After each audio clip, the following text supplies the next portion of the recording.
Social media पर जैन समाज के सबसे लोकप्रिय जनयुद्ध सबसे बड़े तीर्थ शाश्वत सम्मेद शिखर जी करेंगे आपके साथ आज बात सादर जय जिनेन्द्र के साथ। पहले शुरुआत करते हैं इन बाइकों के साथ।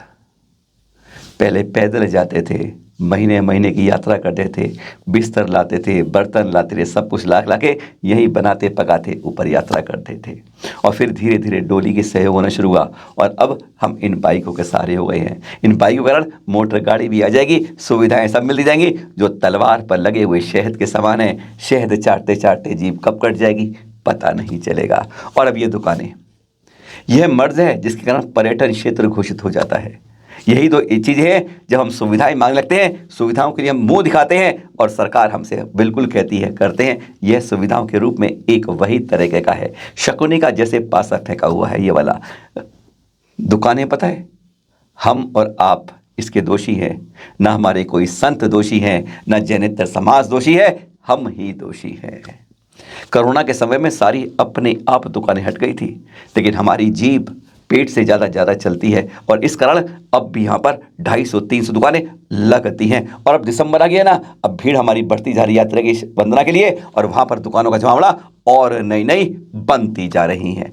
इस बारे में न्यायपक श्रमण सुधा सागर जी साफ साफ कहते हैं कि अगर वंदना करनी है तो मैक्सिमम पैदल से या डोली के साथ करिएगा, नहीं तो वंदना के लिए हाथ जोड़ दीजिए से, क्योंकि अगर आप खाते पीते ऊपर लेते हैं तो समझ लीजिए आप पुण्य कम पाप का आश्रम ज़्यादा करते हैं। यह हमारी भाषा नहीं है, यह संत की भाषा है, बहुत प्रेरक भाषा है।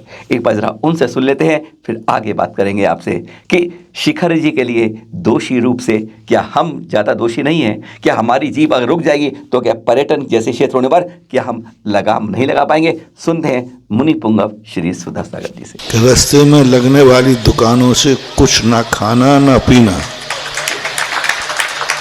आज सबसे बड़ी वंदना नहीं करो तो पुण्य ज़्यादा है, लेकिन वंदना करते हुए रास्ते में दुकानों से खाते पीते जाओगे, इससे अच्छा वंदना नहीं करो तो अच्छा है। तो खाते पीते जाकर के जो होटलें लगी हैं रास्ते में बना खाने वाले बैठे हैं, उनसे नियम लेके जाओ कि हम उनसे कोई चीज़ खरीदेंगे नहीं, खाएंगे नहीं, यहाँ तक कोई नारियल श्रीफल भी नहीं खरीदना। बिना श्रीफल के दर्शन कर लो, लेकिन सम्मेद शिखर की पहाड़ पर से किसी दुकान से श्रीफल मत खरीदो।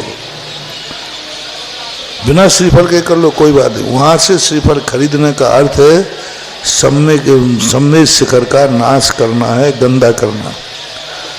दूसरी बात, मोटरसाइकिलों आदि से वंदना मत करो। मोटरसाइकिल आदि आजकल ले जाने लगे हैं गाड़ी वगैरह, उनसे मत करो। पैदल करो या डोली वाली से हाथ से करो, लेकिन मोटरसाइकिल से करना बहुत रिस्क है और क्षेत्र का प्रदूषण है, क्षेत्र की गरिमा के खिलाफ है। इतना बस जो डोली है अथवा पैदल है, दो ही से वंदना कर सको तो करो, अन्यथा वंदना को मत जाओ। अथवा और खाने पीने की यदि तुम्हें रास्ते में खाना पीना हो तो वंदना को ही मत जाओ, नीचे से नमोस्तु कर लो, उससे ज़्यादा पुण्य बंद हो जाएगा। जितना कि तुम रास्ते में खाते पीते वंदना करोगे तो उसका पुण्य के स्थान पर पाप ज़्यादा है, क्योंकि तुमने क्षेत्र को गंदा किया है। देश का सबसे बड़ा केंद्र कहाँ होता है पता है? दिल्ली। और दिल्ली के अंदर कहाँ होता है? लाल मंदिर के सामने लाल किला मैदान, जहां पर स्वतंत्र दिवस के दिन 15 अगस्त को यानी लाल किले की प्राचीर से ही हमारे प्रधानमंत्री आजकल नरेंद्र मोदी जी वहीं से राष्ट्र के नाम संदेश देते हैं। और लाल किला जो इस तरह से है, पूरी दुनिया की आंखों का केंद्र रहता है। इसलिए अब की बार जब बात करेंगे अपने शिखर जी के बारे में बात करेंगे तो हम लाल किला मैदान से ही, तारीख नियत है 18 दिसंबर की, ये करी है मुनि श्री विहट सागर जी ने। पर यह एक संत ने नहीं करी, यह सब संतों की आगाज है कि अपनी आवाज हमें बुलंद करनी है शिखर जी के लिए।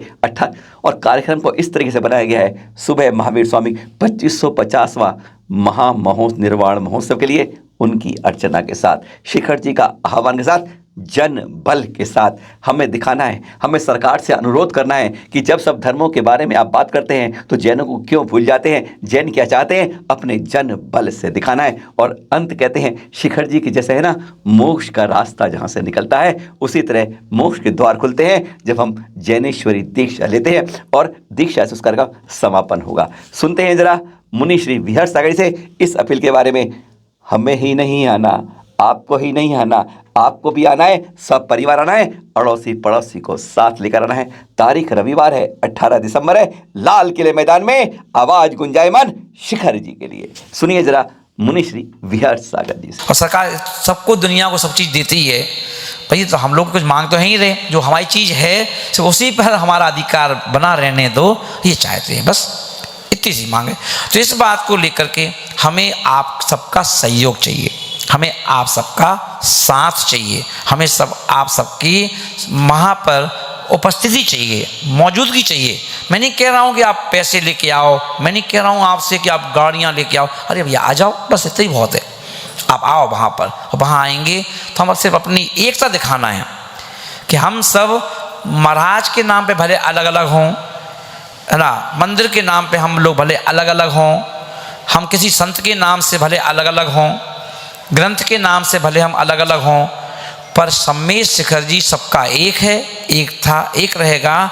सम्मेश शिखर जी के लिए हम सब लोग एक हैं, ये भावना लेकर के हम लोग 18 दिसंबर को जहाँ अपन ने क्या किया है, एक मुहिम छेड़ रही है छोटी सी ना, हो सकता है एक ही बार में सफलता मिल जाए आपको, और वहाँ पर उसी मंच से घोषणा हो जाए, है ना।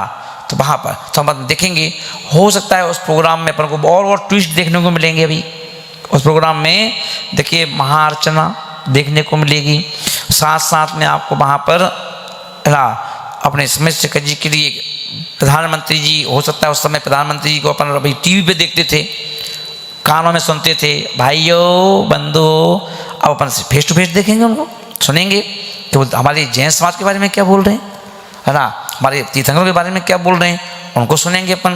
तो ये उम्मीद रखते हैं अपन। तो इस प्रकार से हम अपन सब एक साथ मिलकर, आप और हम, शिखर जी ना तुम्हारा है ना हमारा है, हम सबका है, पूरे देश का भी है, और उसकी सुरक्षा करना हम सबका कर्तव्य है।